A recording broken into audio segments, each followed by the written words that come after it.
What's up everybody, welcome back. Be sure to like, subscribe, comment on these videos, it really helps out. And to all of you who have already subscribed, really appreciate it. Special thanks to Peter Bannister and Macklin Curtis for your donations.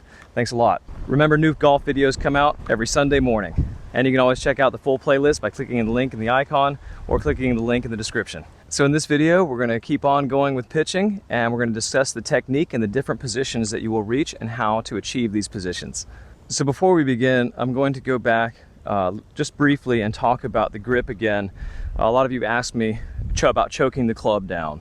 And I choke the club up or down, whatever you want to think about it, but closer at the bottom of the grip, closer to the club head than on the end.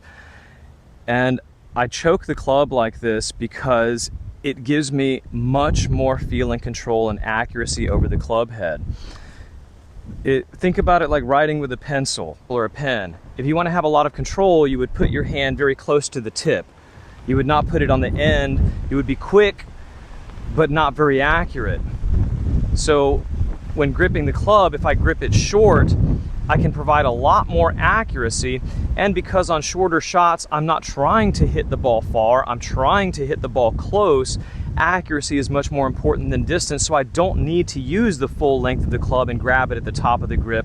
I can grab it and control it much better grabbing it short. So this is why you see me choking the clubs down on almost all of my short shots, just because the accuracy has improved tremendously by doing this and your control of the club head. So one of the most important positions to understand as a part of your setup is your impact position, because that's where you're going to be when you hit the ball.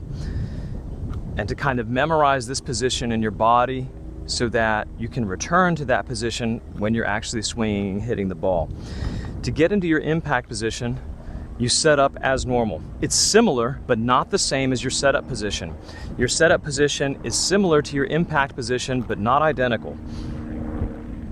So I'm going to set up in my position as I showed you in the video before, in my standard chip and or pitch swing, with the foot perpendicular, left foot open, body open.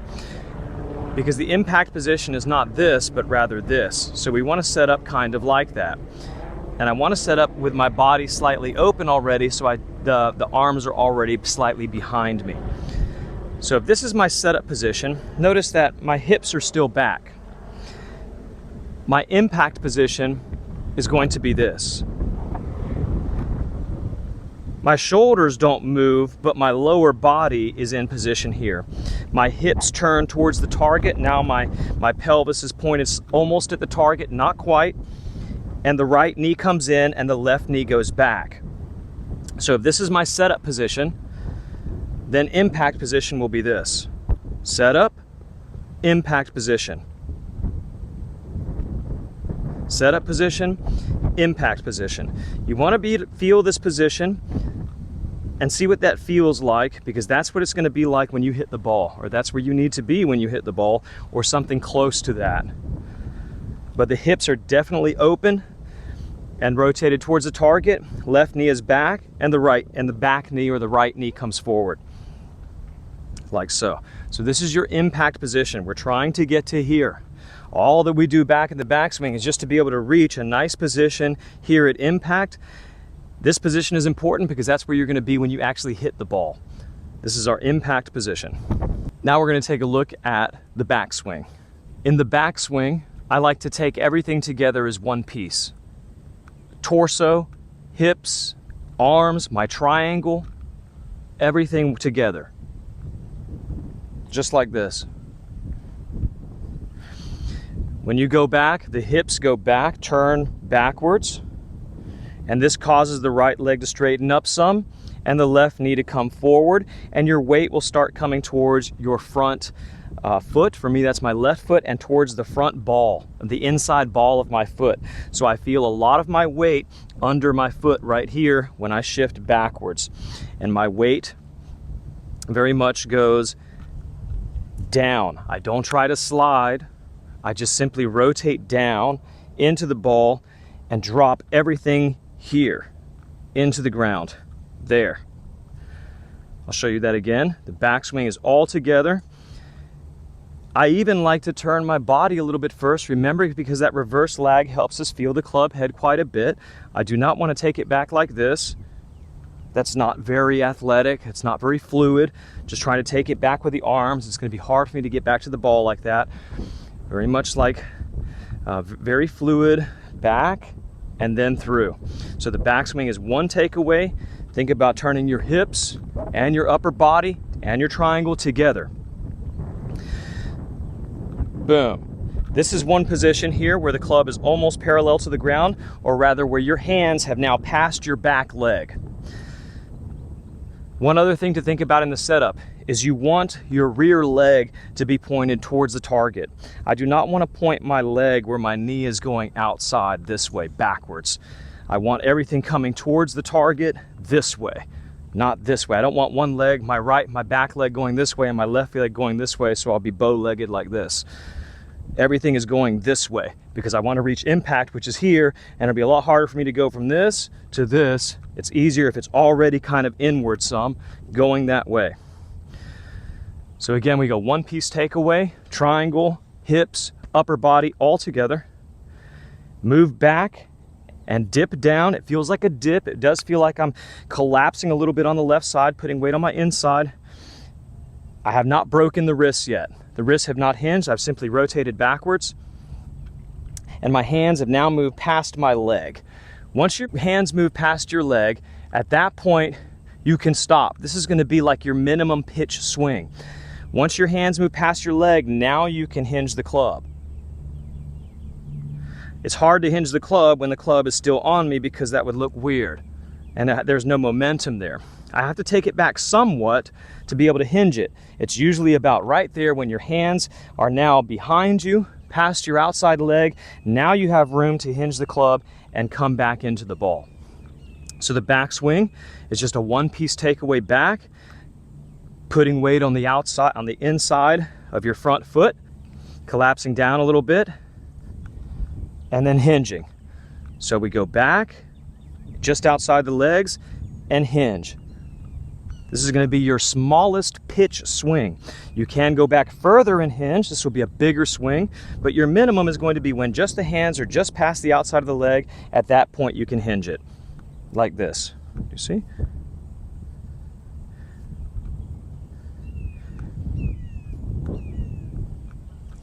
One more thing about the backswing that gives you a lot of stability and control is the right elbow is tucked like this. It's not flying out like this. Remember, like our karate position, when we lever the club, it's like that, not like this. So when I go back into my backswing position, I'm here. My right elbow is tucked into my side. I keep it here for control because from there, I can turn everything back eventually and hit the ball like this. So you want to keep that right elbow tucked.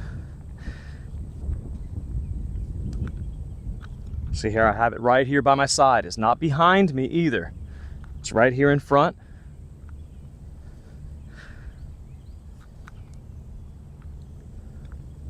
Okay, I'm going to show it to you from the back also now. Down the line.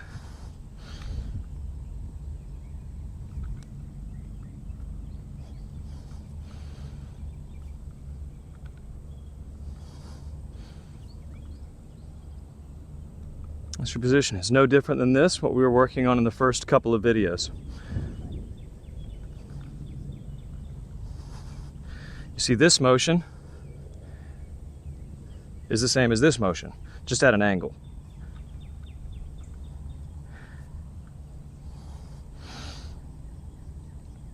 If you're doing this in the mirror, one thing to notice is the angle of the club here, the angle of the shaft.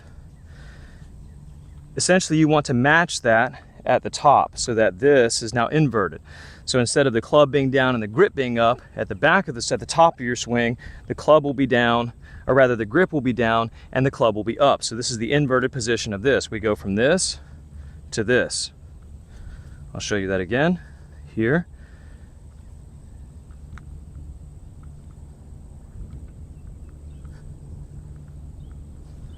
Now we'll talk about the top of the swing, or the transition phase, the transition area before we initiate the downswing.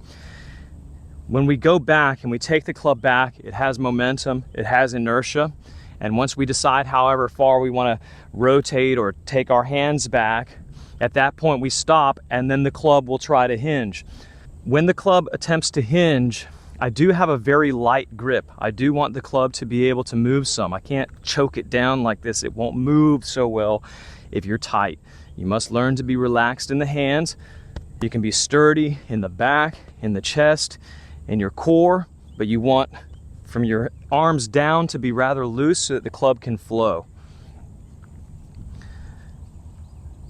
So when I turn it back and I get to the top of my swing, at that moment when the club is hinging, it feels like the club floats for a minute. Not a minute, a brief instant. The club feels like it floats in the air. It becomes essentially weightless. When it goes from going up to going down and reaches zero velocity at the top, it has a moment of it seems like it's weightless. At that point, you begin your transition downwards. You want to feel what that feels like as it reaches the top of the swing.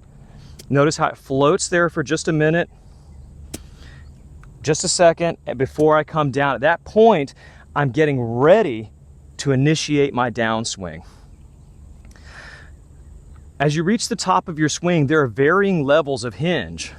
I can hinge the club, this much. I can hinge the club this much, and I can hit my maximum hinge, which would be something like this. The more hinge you use, the more leverage you will have, the more power you will have, but the less accuracy you will generally have, which is why we don't hinge the hands in putting, because it will diminish our accuracy. We want to not allow it to hinge and keep the face as straight as possible. So keep in mind that the degree that you allow it to hinge will affect your accuracy. Typically, less hinge, more accurate, less power.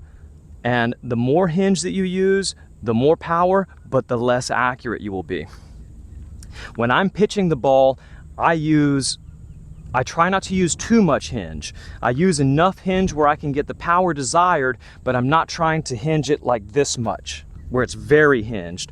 I just want just a little bit, this much here, maybe not this much, just enough for me to get the power that I need. I notice that the less hinge that I use, the more accurate my shots will be. When you reach the top of the swing and you've gone back and you've hinged it, maybe the heel is going to want to come up off the ground a little bit. It's not necessary, but if it does, that's okay. If you're not that flexible in your turning, it's okay if your heel comes on, but you definitely want your feet, your weight to be on the inside ball of your front foot.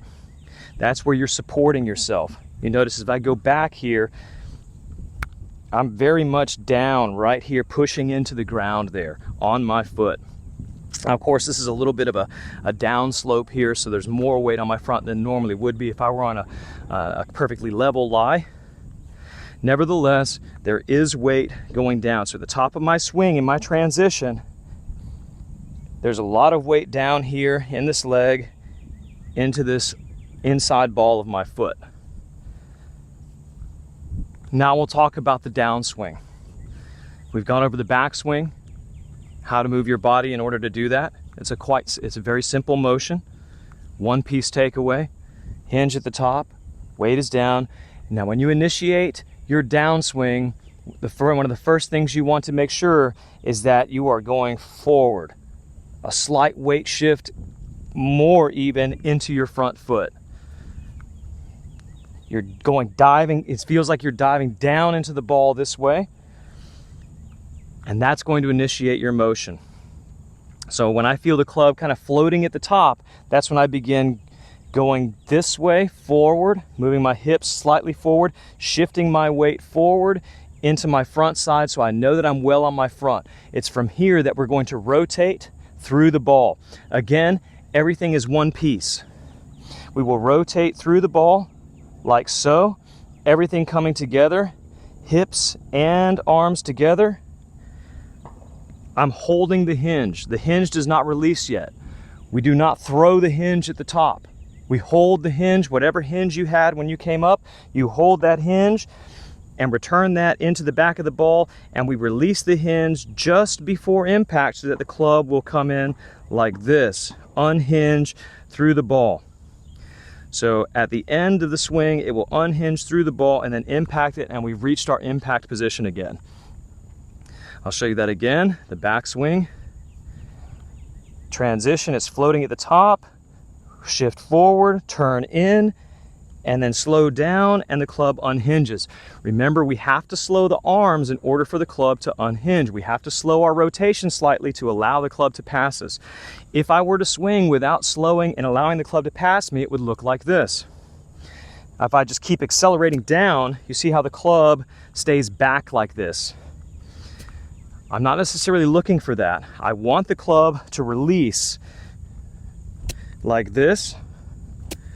And to get it to release like that, about right here, for me the feeling is when my hands reach pretty close to where my leg is, that's when I know that I'm starting to prepare for impact. In other words, I'm reaching my impact position and I'm trying to get to this motion and kind of just pause right there for a moment until the club passes and hits the ball.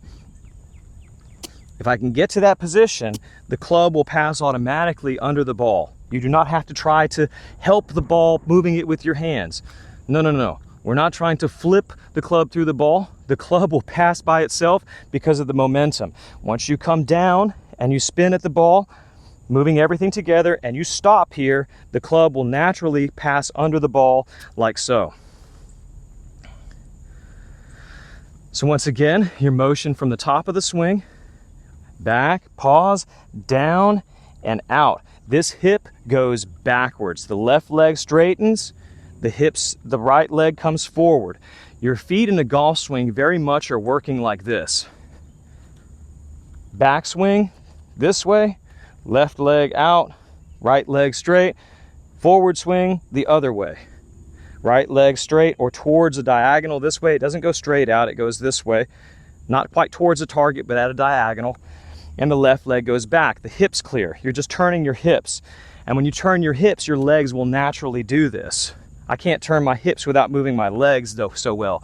I can turn my hips a lot better if I move my legs some. So this is the motion that the hips are making throughout your swing and the pitch swing.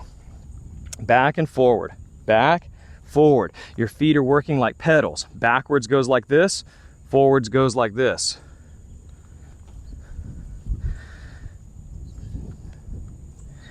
I'm going to show you down the line now so you can see the downswing. So we go to the top of the swing, pause. So I'm going to make a smaller swing here. Pause, and then we go down and out. Notice when I come through the ball, we do not lose our posture. We cannot stand up to hit the ball. You have to maintain your posture and turn into the ball by rotating your hips and coming through like this.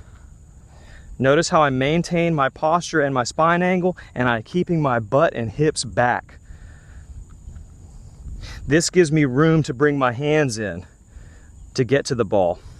If I were to get here and pick up like this, I can never get back down to the ball. I would have to make some serious adjustments in order to try to hit the ball that way. But if I maintain my posture, you see that I can put this club right into the back of that ball very easily. I'm maintaining my arm close to me, straight into the back of the ball, unhinge. When you can feel this motion, then you'll be able to pitch the ball very consistently and very well, and then begin to apply this to your shorter approaches and even your longer shots. I'll show you from this side again. See how it unhinges at the ball. One more time from the back.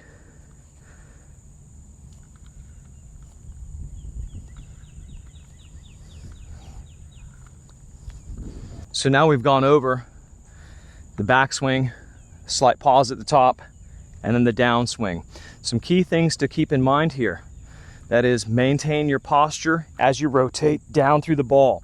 This is going to take some practice. I would highly recommend getting in front of a mirror and practicing this move, or just practicing this move slowly without hitting a golf ball until you can develop this motion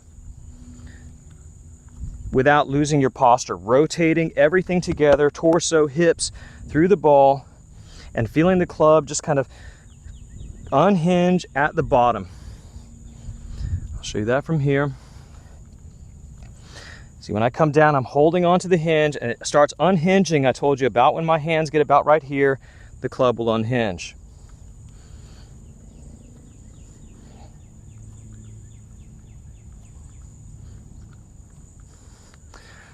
It's important when you pitch the ball to not try to scoop it and throw the hands.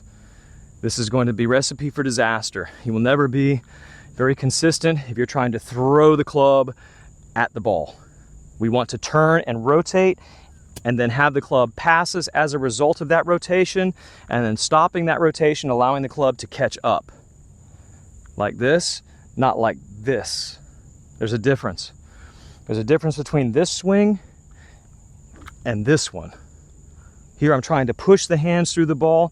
That's not it. Back, allow the club to do the work. Allow gravity to bring the club down into the ball and hit the ball. When you first start doing this, it is helpful to just try to apply no power at all.